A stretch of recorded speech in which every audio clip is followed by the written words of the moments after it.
So hi guys, my name is Izzy. I'm a sporadic YouTuber. Today I'm going to be doing part 2 of my favorite books from 2017. So if you missed part 1, I will try to link it up above if I still have the capability to link things up above. I don't know when YouTube is taking away all of my magic things that I forget to use anyway. So the first one I'm going to talk about is Truly Dead by Anne Fraser. Anne Fraser, if you're new to my channel, is my favorite author. I absolutely adore her. I adore her as a person as well, but that has nothing to do with the fact that she's my favorite author. So anyway, this is book 4 in the Dead series, as I call it, but it is the Elsie Sandberg series. So she writes murder mystery suspense kind of books, and they are so good. So yeah, these are set in Savannah. There's lots of spooky stuff going on. The first book is just, the first book I really recommend you go pick up. It's called Play Dead. It is just, it's so good, but I feel like every single one of her books just, they just blow me away. And she gave me something in this book that I really, really wanted. And I tweeted about it, or I Instagrammed about it. I can't remember. But I mentioned, I'm like, oh my god, she gave me what I wanted. Oh my god. And she commented back, she's like, I know exactly what you're talking about. And she did. So I don't want to give any spoilers in case you guys end up reading this. But she gave me something that I've been waiting for a long time. And whew.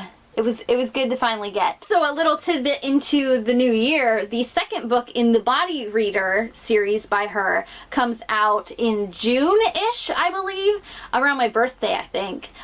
So yeah, so I do have a full review of this book up somewhere on my channel. It's not the best review probably, but yeah, so if you want to watch that, you can.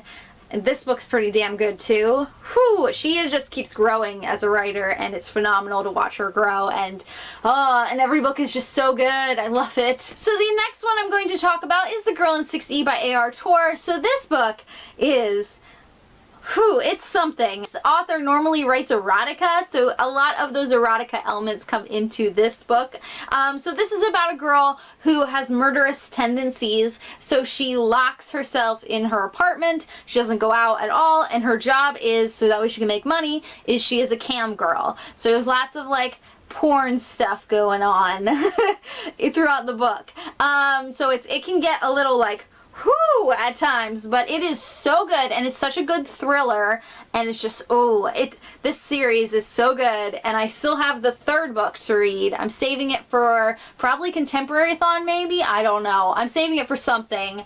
I don't know, but I cannot wait to read it. It's gonna be so good. The next one I don't really need to talk too much about because I did do a full review of this one as well, and I will try to link it up above. Like I said, if I still have access to cards, God knows when YouTube's gonna take away everything that I like. So this is Your One and Only by Adrian Finley. This was an ARC I received from HMH Publishing, which I'm so grateful for. So you should definitely go watch the review and support that, so that way I can keep getting ARCs for you guys, because I really, really loved reading this ahead of time, because not enough people are talking about this. It's so good. It is about a boy who's the last human known in existence, and a girl clone that kind of like falls in love with him. It's really beautiful. It's really unique. The world is fantastic. It mixes like sci-fi and fantasy and a little bit of like contemporary-ish in there. There's some romance sprinkled in. It's pretty fucking phenomenal. This book was great, and I loved it. And I love that it's on my 2017 list because it doesn't even come out. It hasn't even come out yet. So this comes out in February. I really think you should put it on your radar. So the next one I don't really need to say too much about because so many of you have already read it, and if you haven't, you really need to. It's so good. Yeah, I'm talking to you, Riley. Get on it.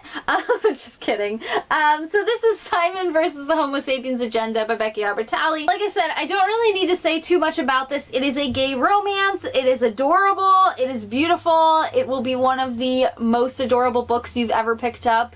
I cannot wait for the movie. I cannot wait for Love, Simon to come out. I gave this to my sister for Christmas, and she's usually really hesitant when I give her books, which is so stupid because she ends up loving them every time. And I told her, I'm like, it's a gay romance, you're gonna love it. And she read it in one sitting, one day. Well, not one sitting, she was wandering around the house reading it, but she read it in one day, and she texted me like crazy, freaking out about it. She's like, that was the best book ever, I can't wait for the movie.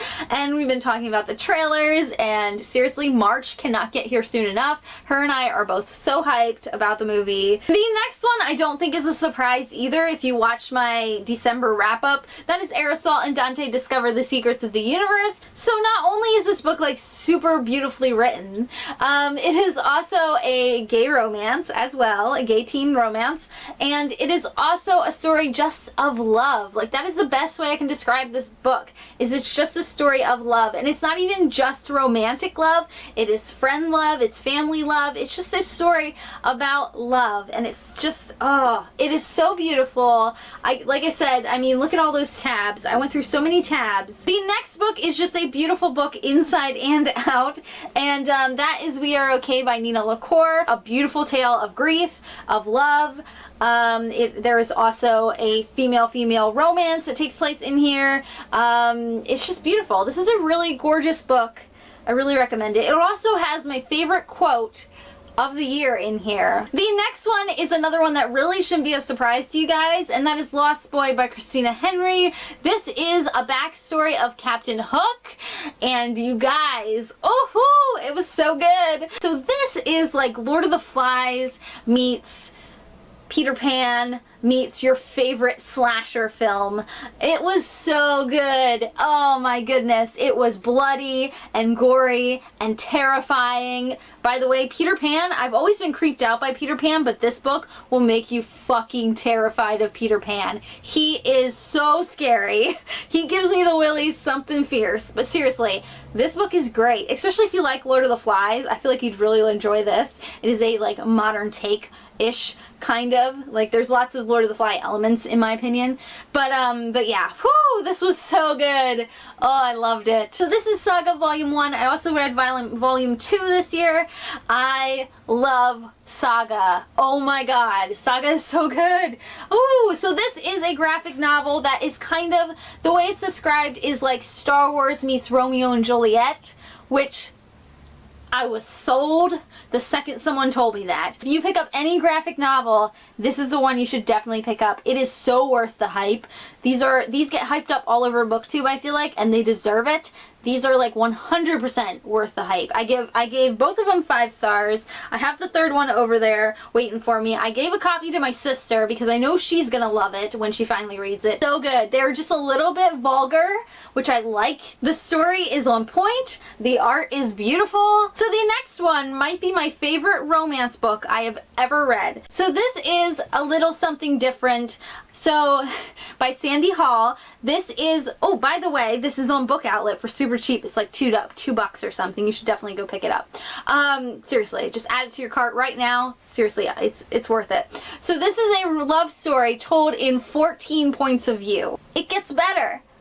None of those points of views are of the couple in the relationship. Nope, none of it. It gets better. One of those is an animal's perspective. I know.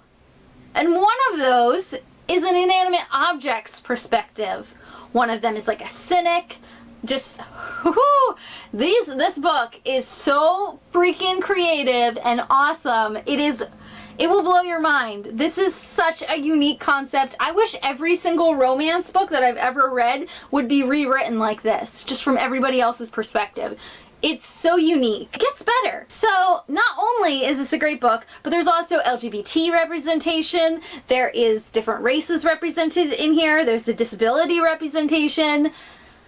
This little baby has so much that I did not expect that it just ended up being one of the most amazing books that I've read all year. So the last book I'm going to talk about is Scythe by Neal Shusterman. So I read this during Borrow-a-thon, and I think it was the only Borrow-a-thon book that I ended up buying a copy for myself because it was a book that I really needed my own copy of.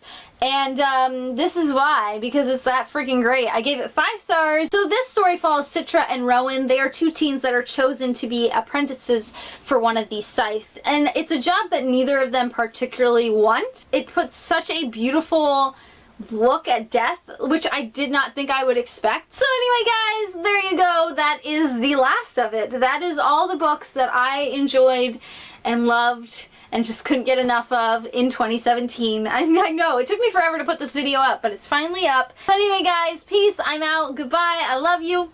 Bye.